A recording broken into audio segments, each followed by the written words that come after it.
அவரால் எப்படி இதை சொல்ல முடியுது அப்படின்ற இது இருந்தது அப்படின்னு எனக்கும் யோசனை இருந்துச்சு. இவர் 5 வருடங்களில் எவ்வளோ பேரை சந்திச்சிருப்பார். மிக முக்கியமான தொழிலதிபர் இது. அதுவும் இவர் பேரை சொல்கிறது கூட பிரச்சனை இல்லை. அவரோட பையன் பேரெல்லாம் சொல்கிறாரு. அதுவும் 5 வருஷத்துக்கு முன்னாடி எப்படி இது சாத்தியம் அப்படின்னு.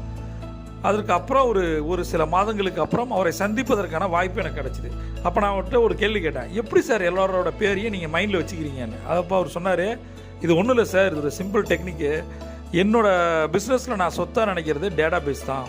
யார் என்னை சந்திக்க வராங்களாலும், இப்போ என்னோடய செக்ரட்டரி சொல்கிறாருன்னா ராமநாதன் வராரு, எங்கேருந்து வராருன்னு நான் கேட்பேன்.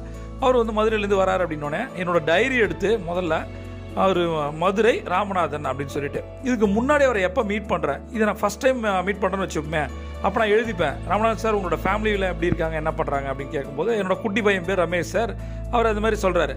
அதில் அவர் பேசி முடிச்சுட்டு அவர் கிளம்புன உடனே நான் வந்து ஒரு ஷார்ட் நோட்ஸ் எடுத்துப்பேன்.